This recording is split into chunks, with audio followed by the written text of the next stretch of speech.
ছাত্রছাত্রীরা দেখো, আগের দিন তোমাদের কঠিন ও তরলের প্রসারণ নিয়ে আমরা আলোচনা করেছি। আমরা সেখানে দেখেছি যে কঠিনের যে প্রসারণ হয় সেটা হচ্ছে তিন প্রকার: দৈর্ঘ্য প্রসারণ, ক্ষেত্র প্রসারণ ও আয়তন প্রসারণ। এবং তরলের ক্ষেত্রে আমরা দেখেছিলাম যে তরলের ক্ষেত্রে দৈর্ঘ্য এবং ক্ষেত্র প্রসারণ পাওয়া যায় না, শুধুমাত্র আয়তন প্রসারণ লক্ষ্য করা যায়। তো আজকে আমরা গ্যাসের প্রসারণ নিয়ে আলোচনা করব। তো প্রথমে হেডিং করি গ্যাসের প্রসারণ। গ্যাসের ক্ষেত্রেও আমরা জানি এর কোনো নির্দিষ্ট আকার বা আকৃতি নেই, তাই গ্যাসের ক্ষেত্রেও যে প্রসারণটা আমরা পাবো সেটা শুধুমাত্র আয়তন প্রসারণই পাবো। গ্যাসের ক্ষেত্রেও দৈর্ঘ্য বা ক্ষেত্র প্রসারণ কিছু দেখা যায় না, শুধুমাত্র আয়তন প্রসারণ ঘটে। তো এখন দেখবে, প্রথম দিকে আমি বলেছিলাম যে কঠিন, তরল এবং গ্যাসের মধ্যে সব থেকে বেশি প্রসারণ ঘটে গ্যাসের। একই পরিমাণ তাপ যদি আমরা তিন ধরনের পদার্থকেই দিই, তাহলে সব থেকে বেশি প্রসারণ ঘটবে গ্যাসের। তাহলে প্রসারণের দিক থেকে আমরা দেখেছিলাম যে গ্যাস ছিল সব থেকে বেশি কার তুলনায়? তরলের তুলনায়। আর তরলের প্রসারণ ছিল কার তুলনায় বেশি? কঠিনের তুলনায়। কারণ হিসাবে দেখেছিলাম যে কঠিনের মধ্যে যে আন্তরাণবিক আকর্ষণ বল অণুগুলোর মধ্যে, সেটা ছিল সব থেকে বেশি। তরলের মধ্যে ছিল কি? অনেক কম। এবং গ্যাসের ক্ষেত্রে আমরা দেখব যে অণুগুলোর মধ্যে আন্তরাণবিক আকর্ষণ বল খুবই কম। তাই সহজেই যদি বাইরে থেকে তাপ দেওয়া হয়, তাহলে গ্যাসের অণুগুলি পরস্পর থেকে দূরে সরে যায় এবং কি হয়, সেটি আয়তনে প্রসারিত হয়। দেখা যায় যে কোনো একটি গ্যাস সমপরিমাণ তরলের থেকে প্রসারণের সময় 100 গুণ বেশি বৃদ্ধি পায়। এবং কোনো একটি গ্যাস যখন কঠিনের সাপেক্ষে আমরা যখন বিচার করি, তখন দেখা যায় যে কঠিনের থেকে সেটি 1000 গুণ বেশি প্রসারিত হয়। অর্থাৎ কঠিনের ক্ষেত্রে যে প্রসারণগুলো হয়, দেখবে আমরা যে মানগুলো লিখেছিলাম সেগুলো দেখবে সবই ছিল বেশিরভাগ 10⁻⁶ অর্ডারের। তরলের ক্ষেত্রে দেখা যায় যে প্রসারণটা কঠিনের থেকে 10 গুণ বেশি। তাই তরলের ক্ষেত্রে এর অর্ডারটা হবে 10⁻⁵। আর গ্যাসের ক্ষেত্রে যে প্রসারণ, সেটা হচ্ছে তরলের থেকে প্রসারণের দিক থেকে 100 গুণ বেশি এবং কঠিনের তুলনায় 1000 গুণ বেশি।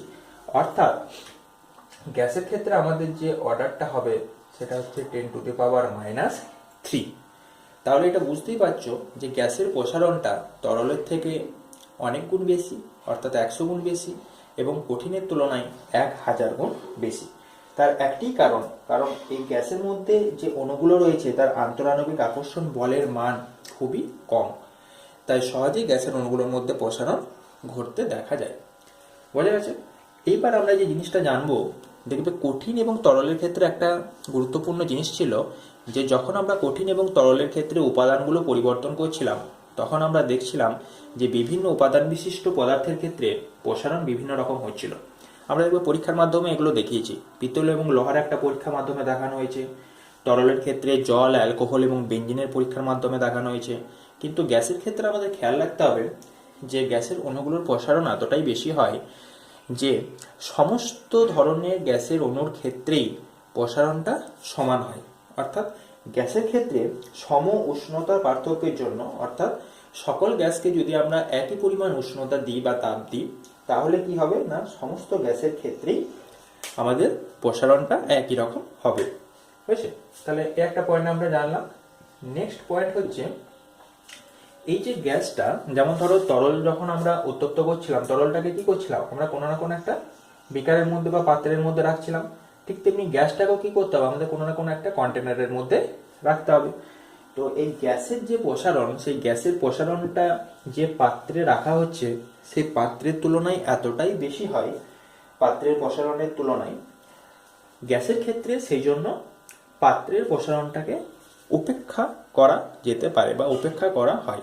অর্থাৎ আমরা এখানে লিখতে পারি যে গ্যাসের প্রসারণের ক্ষেত্রে পাত্রের প্রসারণকে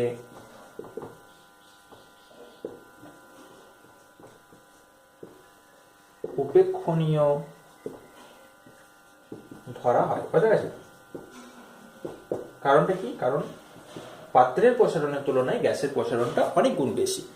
দেখো, পাত্রটা যদি কঠিন নিই, কঠিন তো নিতেই হবে, তাহলে গ্যাসের প্রসারণটা 1000 গুণ বেশি। অর্থাৎ পাত্রের যে সামান্য প্রসারণ হবে সেটা এখানে নগণ্য করা হয়।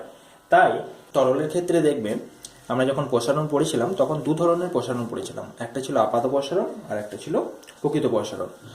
কিন্তু যেহেতু গ্যাসের ক্ষেত্রে পাত্রের প্রসারণটাকে উপেক্ষণীয় ধরা হয় বা নগণ্য ধরা হয়, সেই জন্য কি হয় না, গ্যাসের প্রসারণের ক্ষেত্রে আমরা কিন্তু এক ধরনের প্রসারণই পাবো। তাই এখানে আমরা লিখে রাখবো যে গ্যাসের প্রসারণের ক্ষেত্রে আপাত প্রসারণ পাওয়া যায় না।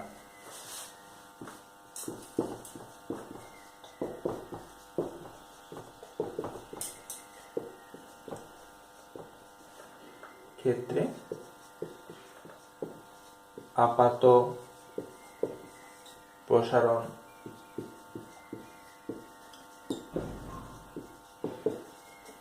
পাওয়া যায় না।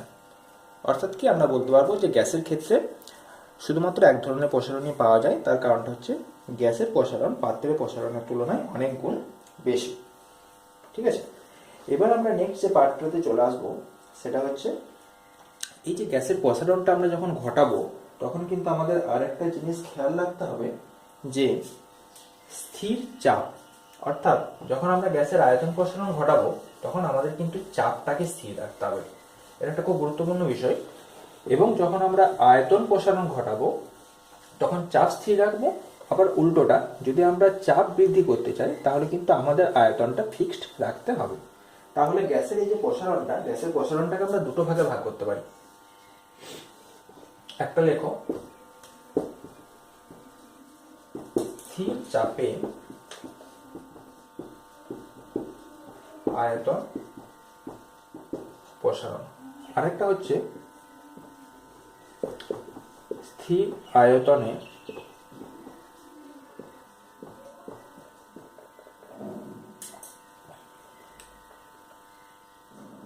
চাপের প্রসারণ। বোঝা গেছে? তো স্থির চাপে আয়তন প্রসারণটা কি না, ধরো কোন একটা নির্দিষ্ট পরিমাণ নির্দিষ্ট ভরের গ্যাস নিলাম। এটা খুব গুরুত্বপূর্ণ যে যখন আমরা গ্যাসটা নেবো সেটা অবশ্যই নির্দিষ্ট ভরের গ্যাস নিতে হবে। তো নির্দিষ্ট ভরের কোনো গ্যাসে যখন আমরা চাপটাকে স্থির রাখবো তখন কি হবে না, তখন এই ভেতরে অণুগুলো রয়েছে মনে করো, এবার বাইরে থেকে যখন আমরা তাপ দেবো তখন অণুগুলোর মধ্যে গতিশক্তি বৃদ্ধি পাবে। অণুগুলো বৃদ্ধি পাওয়ার ফলে, গতিশক্তি বৃদ্ধি পাওয়ার ফলে কি হবে না, এগুলো পাত্রের দেওয়ালে জোরে ধাক্কা দিয়ে এটা আয়তনটাকে প্রসারিত করার চেষ্টা করবে বা প্রসারণ ঘটবে। তাহলে এটা হচ্ছে স্থির চাপে আয়তনের প্রসারণ। ঠিক তেমনি যদি উল্টোটা করি, ধরো আমাদের এখানে আয়তনটাকে ফিক্সড রেখেছি, হয়েছে, তাপ দিচ্ছি, তখন অণুগুলো এর মধ্যে রয়েছে, অণুগুলো থাকার ফলে দেখো এরা কি করবে, পাত্রের দেয়ালে বেশি জোরে চাপ প্রয়োগ করবে, তাই তো? ফলে কি হবে না, আমরা যদি আয়তনটা স্থির রাখি, অবশ্যই গ্যাসটা নির্দিষ্ট ভরে নিতে হবে, তাহলে উষ্ণতা বৃদ্ধিতে কি হবে, চাপের প্রসারণ ঘটবে। তাহলে দুটো জিনিস আমরা পেলাম, একটা হচ্ছে স্থির চাপে আয়তনের প্রসারণ আর একটা হচ্ছে স্থির আয়তনে চাপের প্রসারণ। তো তোমাদের এই স্থির চাপে আয়তন প্রসারণটা সিলেবাসের অন্তর্ভুক্ত। তো দেখো, যখন আমরা তরল বা কঠিনের প্রসারণ করেছিলাম তখন কিন্তু আমাদের কখনো দরকার পড়েনি, যখন আয়তন প্রসারণের সংজ্ঞা দিয়েছিলাম বা আয়তন প্রসারণ গুণাঙ্কের সংজ্ঞা দিয়েছিলাম, যে স্থির চাপটা কিন্তু উল্লেখ করার দরকার পড়েনি। কারণ যদি আমরা কোনো একটা কঠিন বা তরল পদার্থ নিই, ধরো একটা কঠিন পদার্থ নিলাম, এই কঠিন পদার্থতে যদি আমরা চাপ বৃদ্ধি করি তাহলে এর কি কোনো পরিবর্তন ঘটবে? দেখো, পরিবর্তন প্রায় ঘটবে না বললেই চলে বা ঘটবে না। কিন্তু তরলের ক্ষেত্রেও তাই, যদি আমরা বাইরে থেকে চাপ প্রয়োগ করি তাহলে তার আয়তনের কোনো পরিবর্তন ঘটবে না, কঠিন ও তরলের ক্ষেত্রে। কিন্তু গ্যাসের ক্ষেত্রে দেখবে, যদি আমরা বাইরে থেকে চাপ প্রয়োগ করি তাহলে কি হবে, তার আয়তনের সংকোচন ঘটে, আমরা জানি, তাই তো? আমরা বয়েলের সূত্র পড়েছি যে উষ্ণতা স্থির রেখে যদি কোনো গ্যাসের চাপ বৃদ্ধি করা হয় তাহলে তার আয়তনটা কি হয়, সংকুচিত হয়। তাহলে যখন আমরা গ্যাসের আয়তন প্রসারণ আমরা ঘটাবো বা আয়তন প্রসারণ যখন উল্লেখ করব, তখন আমাদের এখানে একটা জিনিস খেয়াল রাখতে হবে যে স্থির চাপ কথাটা আমাদের উল্লেখ রাখতে হবে। বোঝা গেছে? আচ্ছা, এবারে একটা জিনিস, যে গ্যাসের এই যে আয়তন প্রসারণটা আমরা ঘটালাম, এখান থেকে আমরা একটা জিনিস লক্ষ্য করব যে গ্যাসের আয়তন প্রসারণ গুণাঙ্ক কাকে বলে। যেমনভাবে আমরা কঠিন এবং তরলের আয়তন প্রসারণ গুণাঙ্ক বের করেছি, তেমনভাবে আমরা গ্যাসের আয়তন প্রসারণ গুণাঙ্ক বের করব। অর্থাৎ কি না, প্রতি ডিগ্রি সেন্টিগ্রেড বৃদ্ধিতে একক আয়তন কোনো গ্যাসের যে পরিমাণ প্রসারণ ঘটবে সেটাই হবে গ্যাসের আয়তন প্রসারণ গুণাঙ্ক।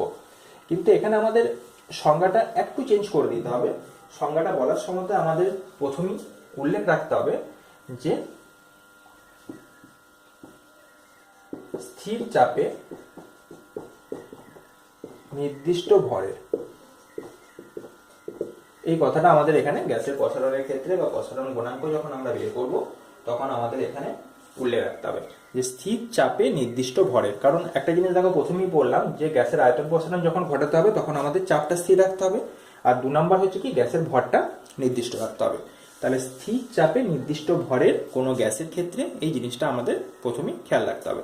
তাহলে স্থির চাপে কোনো নির্দিষ্ট ভরের গ্যাসের উষ্ণতা, আগেরটা কি ছিল, প্রতি ডিগ্রি সেন্টিগ্রেড বৃদ্ধিতে, তাই তো। এখানে আমরা লিখব 0 ডিগ্রি সেন্টিগ্রেড থেকে বা 0 ডিগ্রি থেকে 1 ডিগ্রি বৃদ্ধিতে, 0 ডিগ্রি সেন্টিগ্রেড থেকে গ্যাসের উষ্ণতা 0 ডিগ্রি সেন্টিগ্রেড থেকে 1 ডিগ্রি বৃদ্ধিতে প্রতি একক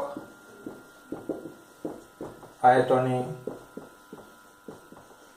গ্যাসটির যে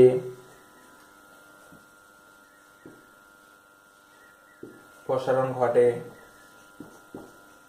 তাকে গ্যাসের আয়তন প্রসারণ গুণাঙ্ক বলে। তাহলে গ্যাসটির যে, এখানে একটা জিনিস লিখে নাও, আয়তন প্রসারণ ঘটে, কি প্রসারণ, আয়তন প্রসারণ, বোঝা গেল। তাহলে গ্যাসের আয়তন প্রসারণ গুণাঙ্ক কাকে বলে না, স্থির চাপে, এটা আমরা বাড়তি যোগ করলাম, নির্দিষ্ট ভরের কোনো গ্যাসের উষ্ণতা। এইখানটা আমাদের আরেকটা নতুন জিনিস এলো যে 0 ডিগ্রি সেন্টিগ্রেড থেকে 1 ডিগ্রি বৃদ্ধি করা হলে প্রতি একক আয়তনে গ্যাসটির যে আয়তন প্রসারণ ঘটে তাকে বলা হয় গ্যাসটির আয়তন প্রসারণ গুণাঙ্ক। তো এখানে স্থির চাপ কেন হলো সেটা বুঝতে পারলে, নির্দিষ্ট ভর কেন সেটাও বোঝা গেল। বোঝা গেল না এটা যে এখানে কেন আমরা 0 ডিগ্রি থেকে 1 ডিগ্রি বৃদ্ধির কথা বললাম। আমরা এমনও তো হতে পারতো যে ধরো 5 ডিগ্রি থেকে 6 ডিগ্রি সেন্টিগ্রেড বা 10 থেকে 11, এটাও হতে পারতো। আচ্ছা, তাহলে এখানে কেন আমরা 0 ডিগ্রি সেন্টিগ্রেডের কথাটা উল্লেখ করলাম, বা 0 ডিগ্রি সেন্টিগ্রেডটাকে কেন আমরা প্রাথমিক উষ্ণতা হিসাবে এখানে নিয়ে নিলাম, অন্য কিছু না নিয়ে কেন 0 ডিগ্রি সেন্টিগ্রেড উষ্ণতাটাকে নিলাম। তো সেটা বোঝার জন্য দেখো আমাদের একটু আগে যেতে হবে, সেটা হচ্ছে চার্লসের সূত্র।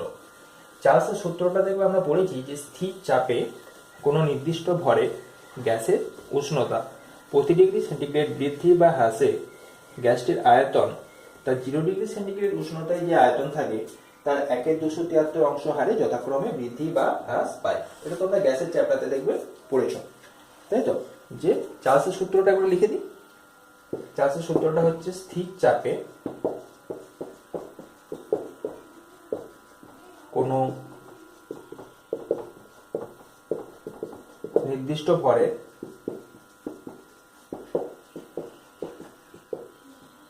গ্যাসের আয়তন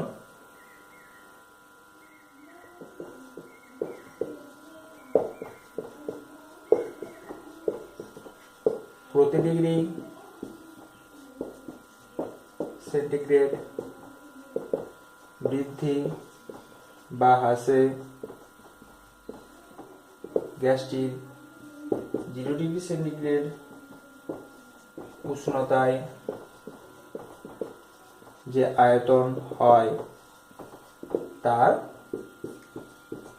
1/273 অংশ হারে যথাক্রমে বৃদ্ধি বা হ্রাস পায়। এটা হচ্ছে চার্লসের সূত্র। চার্লসের সূত্রটা পুরোপুরি গ্যাসের প্রসারণের উপর নির্ভর করে তৈরি করা হয়েছিল সেখানে আমরা দেখেছিলাম যে চাপটা স্থির রাখা হয়েছিল, গ্যাসের ভরটা নির্দিষ্ট রাখা হয়েছিল। তাহলে আমরা দেখেছিলাম যে গ্যাসের যে আয়তন প্রতি ডিগ্রি সেন্টিগ্রেড উষ্ণতা, প্রতি ডিগ্রি সেন্টিগ্রেড উষ্ণতা বৃদ্ধি বা হ্রাসে গ্যাসটি 0 ডিগ্রি সেন্টিগ্রেড উষ্ণতায় যে আয়তন থাকে বা হয় তার 1/273 অংশ হারে যথাক্রমে বৃদ্ধি বা হ্রাস পায়। একটু গাণিতিক রূপটা লেখার চেষ্টা করছি, দেখো।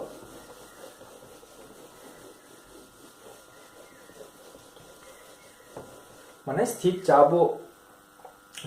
চাপে কোনো নির্দিষ্ট ভরের গ্যাসের যদি মনে করো 0 ডিগ্রি সেন্টিগ্রেড উষ্ণতাতে গ্যাসটির আয়তন যদি হয় V0, তাহলে যখন আমরা এটা 1 ডিগ্রি বৃদ্ধি করব তখন এটা আমাদের V0/273 অর্থাৎ 1/273 অংশ পরিমাণ বৃদ্ধি পাবে।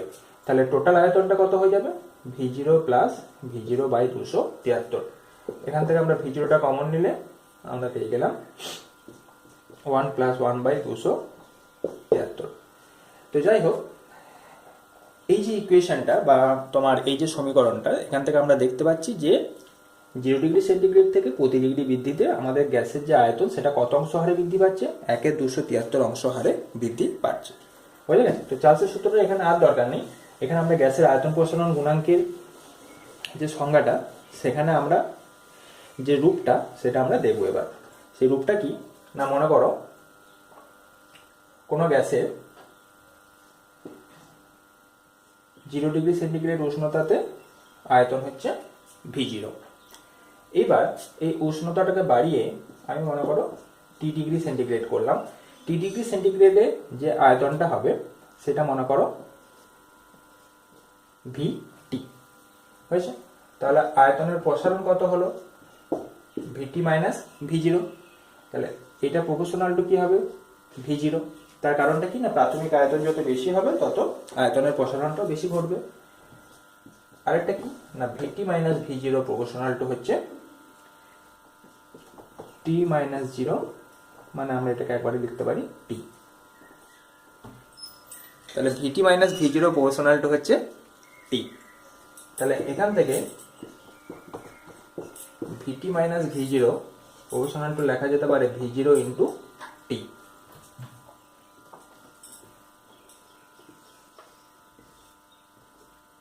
আচ্ছা, এখানে দেখো যদি একটা ধ্রুবক আসে তাহলে আমাদের এটা হবে VT - V0, প্রপোর্শনাল চিহ্নটা তুলে দিলাম, হয়েছে। এটা আমাদের চলে এলো কি গামা, যেহেতু এটা আয়তন বসানো সেই জন্য গামা × V0T।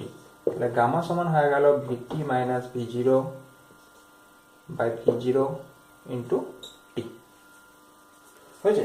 তাহলে এখানে একটা জিনিস আমরা দেখলাম যে এটা সেন্টিগ্রেড স্কেলে ডিগ্রি সেন্টিগ্রেড ইনভার্স। তাহলে তরল বা কঠিনের আয়তন প্রসারণের সাথে গ্যাসের আয়তন প্রসারণের এটাই পার্থক্য যে এখানে প্রাথমিক উষ্ণতাটাকে আমাদের কি নিতে হবে? 0 ডিগ্রি। 0 ডিগ্রি সেন্টিগ্রেড নিয়ে আমরা যা খুশি বৃদ্ধি করতে পারি। 0 ডিগ্রি থেকে আমরা এটা 10 ডিগ্রি বৃদ্ধি করতে পারি, ঠিক আছে। 10 ডিগ্রি বৃদ্ধি করার পর আমাদের V0 দিয়ে এখানে ভাগ করলাম এবং আমাদের মানটা পেয়ে গেলাম, হয়েছে। এবং উষ্ণতার পার্থক্যটাকে এখানে নিচে লেখা হয়েছে। দেখো, এইটা হচ্ছে গ্যাসের আয়তন প্রসারণ গুণাঙ্কের সমীকরণ। তো এই যে গ্যাসের আয়তন প্রসারণ গুণাঙ্কটা, এটা দেখো বের করা হয়েছে কত ডিগ্রির জন্য? প্রতি ডিগ্রি সেন্টিগ্রেড বৃদ্ধির জন্য, যেহেতু আমরা এটাকে T দিয়ে ভাগ করেছি। তাহলে প্রতি ডিগ্রি সেন্টিগ্রেড বৃদ্ধির জন্য গ্যাসটির যে পরিমাণ আয়তন প্রসারণ হবে। দেখো, চার্লসের সূত্র থেকে এর মানটা আমরা পাবো 1/273। এককটা কি হবে? Degree centigrade inverse. বুঝা গেছে? আচ্ছা, এখানে স্মল টি লিখলাম কেন না, এখানে দেখো পুরোপুরিভাবে যে সমীকরণটা দেওয়া রয়েছে সেটা পুরোপুরিভাবে দেখো বলেই দেওয়া হয়েছে আমাদের সেন্টিগ্রেড স্কেলের জন্য। আর আমরা এটা জানি যে সেন্টিগ্রেড স্কেলের টেম্পারেচারটাকে লেখা হয় কি? স্মল টি বা থিটা। আর কেলভিন স্কেলে লেখা হয় ক্যাপিটাল টি। আমরা যখন কঠিন বা তরলের যখন আয়তন প্রসারণের রূপগুলো পড়েছি তখন দেখবে আমরা যে ইকুয়েশনগুলো লিখেছিলাম, এটা উপর মুছছি, সেখানে দেখবে এরকম লেখা ছিল কঠিন বা তরলের ক্ষেত্রে আয়তন প্রসারণটা ধরো কঠিনের ক্ষেত্রে লেখা ছিল কি?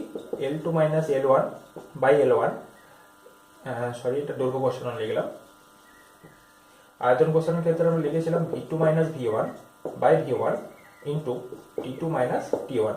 ওখানে আমরা ক্যাপিটাল টি লিখতে পারতাম, আবার স্মল টিও লিখতে পারতাম, কারণ সেন্টিগ্রেড স্কেলের জন্য হতো স্মল টি এবং কেলভিন স্কেলের জন্য হচ্ছে ক্যাপিটাল টি। কিন্তু গ্যাসের ক্ষেত্রে আমরা যে ইকুয়েশনটা বের করছি, এটা দেখো প্রথমেই আমরা ধরে নিচ্ছি 0 ডিগ্রি সেন্টিগ্রেড উষ্ণতা, আমরা মানটা নিয়ে নিচ্ছি, ঠিক আছে, এবং তারপরে আমরা প্রতি ডিগ্রি বৃদ্ধিতে যাচ্ছি। সেই জন্য গ্যাসের ক্ষেত্রে যে ইকুয়েশনটা আসবে আমাদের এখানে স্মল টি।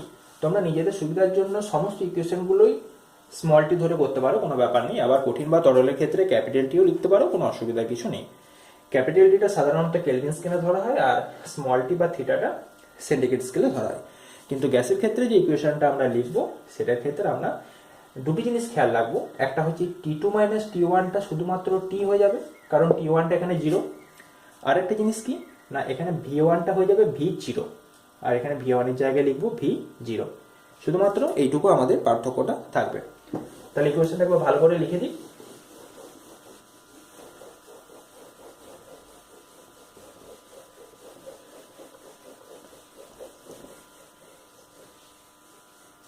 গ্যাসের ক্ষেত্রে গামা সমান হবে VT minus V0 by V0 into টি।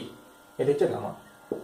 যদি বলা হয় যে গ্যাসের ক্ষেত্রে আয়তন প্রসারণ গুণাঙ্কের মান কত, এর মানটা খেয়াল রাখবে 1/273 ডিগ্রি সেন্টিগ্রেড ইনভার্স। সমস্ত গ্যাসের ক্ষেত্রে সমস্ত গ্যাসের আয়তন প্রসারণ গুণাঙ্ক, অর্থাৎ কি না, সমস্ত গ্যাসের ক্ষেত্রে আয়তন প্রসারণ গুণাঙ্কের মানটা বা গামার মানটা হবে 1/273 ডিগ্রি সেন্টিগ্রেড ইনভার্স। কারণ কি না, চার্লসের সূত্র থেকে আমরা দেখেছি যে স্থির চাপে যদি কোনো নির্দিষ্ট ভরের আমরা গ্যাসের আয়তন নিই, তাহলে গ্যাসের আয়তনটা প্রতি ডিগ্রি সেন্টিগ্রেড উষ্ণতা বৃদ্ধিতে তার প্রাথমিক আয়তনের 1/273 অংশ হারে বৃদ্ধি বা হ্রাস পাবে। সেটাই হচ্ছে কি আমাদের গ্যাসের আয়তন প্রসারণ গুণাঙ্ক। তাই তার মানটা হবে 1/273, এবং সকল গ্যাসের ক্ষেত্রে এই আয়তন প্রসারণ গুণাঙ্কের মানটা একই থাকবে। এর এককটা কি হবে, ডিগ্রি সেন্টিগ্রেড ইনভার্স। আচ্ছা, এখন যদি কোশ্চেন আসে যে এসআই পদ্ধতিতে গ্যাসের আয়তন প্রসারণ গুণাঙ্কের মানটা কত, তাহলে আমরা জানি যে সেন্টিগ্রেড এবং কেলভিন স্কেলের মধ্যে কোনো পার্থক্য নেই। তাহলে আমাদের সেই মানটা হবে 1/273 কেলভিন ইনভার্স। তাহলে সিজিএসও আমরা লিখতে পারবো 1/273 অংশ হারে বৃদ্ধি বা হ্রাস পাচ্ছে, আর এখানেও 1/273 কেলভিন ইনভার্স। এখন একটা প্রশ্ন আছে যে কঠিন বা তরল পদার্থের ক্ষেত্রে দেখো প্রাথমিক উষ্ণতাটাকে 0 ডিগ্রি বলা দরকার ছিল না, কিন্তু গ্যাসের ক্ষেত্রে আমরা কেন প্রাথমিক উষ্ণতাটাকে 0 ডিগ্রি ধরলাম, কেন আমরা 0 ডিগ্রি থেকে শুরু করে তারপরে আমরা মানটা বের করলাম। তো এখানে কারণটা হচ্ছে দেখো গ্যাসের যে আয়তনের প্রসারণ সেটা হচ্ছে প্রথমেই দেখো বললাম যে তরলের থেকে 100 গুণ বেশি এবং কঠিনের থেকে 1000 গুণ বেশি, অর্থাৎ গ্যাসের ক্ষেত্রে আয়তনের প্রসারণটা কঠিন বা তরলের তুলনায় অনেক বেশি হয়। তাই কঠিন বা তরলের ক্ষেত্রে আমরা প্রাথমিক উষ্ণতাটা যাই নি না কেন, 10 ডিগ্রি 20 ডিগ্রি 30 ডিগ্রি যাই নি না কেন, যখন আমরা পার্থক্যটা বের করি তখন আমাদের উত্তরটা প্রায় একই রকম থাকে, অর্থাৎ খুব একটা কিন্তু পার্থক্য তৈরি হয় না। কিন্তু গ্যাসের ক্ষেত্রে যদি আমরা প্রাথমিক উষ্ণতাটাকে 0 ডিগ্রি সেন্টিগ্রেড উষ্ণতা না ধরি, তাহলে কি হয়, প্রাথমিক উষ্ণতাটা 0 ডিগ্রি সেন্টিগ্রেড না ধরলে আমাদের মানের অনেক ত্রুটি চলে আসে। তাই গ্যাসের আয়তন প্রসারণ গুণাঙ্কের ক্ষেত্রে প্রাথমিক উষ্ণতাটাকে 0 ডিগ্রি ধরে নেওয়া হয়। হয়েছে? বেশ, তাহলে গ্যাসের থেকে এই গ্যাসের আয়তন প্রসারণ গুণাঙ্ক থেকে আমরা যে জিনিসগুলো পেলাম, তাহলে 1 নাম্বার খেয়াল রাখতে হবে আমাদের যে গ্যাসের আয়তন প্রসারণ গুণাঙ্ক কাকে বলে সংজ্ঞাটা করলে। 3 নাম্বার হচ্ছে গাণিতিক রূপটা, 2 নাম্বার হচ্ছে গাণিতিক রূপটা, 3 নাম্বার তোমরা এখান থেকে করবে এর এককটা, আর 4 নম্বর হচ্ছে গ্যাসের আয়তন প্রসারণ। দেখো গ্যাসের যে আয়তন প্রসারণ গুণাঙ্কের যে মানটা সেটা হচ্ছে 1/273 ডিগ্রি সেন্টিগ্রেড ইনভার্স। এই কোশ্চেনে পরীক্ষায় বারবার আসে যে গ্যাসের ক্ষেত্রে আয়তন প্রসারণ গুণাঙ্কের মান কত, 1/273 ডিগ্রি সেন্টিগ্রেড ইনভার্স।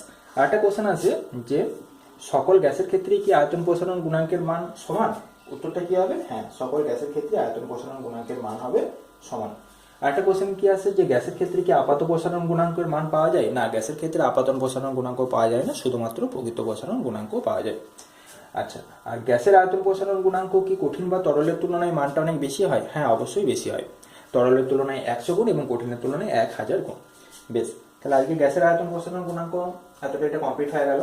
এরপরে আমরা দেখো প্রথম দিনে আলোচনা করেছিলাম যে এই যে আমরা তাপের ঘটনাসমূহ পড়ছি এর দুটো পার্ট। ফার্স্ট পার্টটা হচ্ছে কি না প্রসারণ, কঠিন তরল এবং গ্যাসের, এবং সেকেন্ড পার্টটা কি না তাপের পরিবহন, অর্থাৎ আমরা পরের ভিডিওতে আলোচনা করব যে কোন কোন পদার্থের মধ্য দিয়ে তাপ পরিবহন করতে পারবে, কিভাবে করবে, তাপ পরিবহন কিসের কিসের উপর নির্ভর করে, সেই জিনিসগুলো আমরা পরের ভিডিওতে আলোচনা করব। আচ্ছা, তাহলে আজকে এতটুকুই থাক। তোমরা এতটুকু বাড়িতে ভালো করে পড়াশোনা করো। ওকে, থ্যাংক ইউ।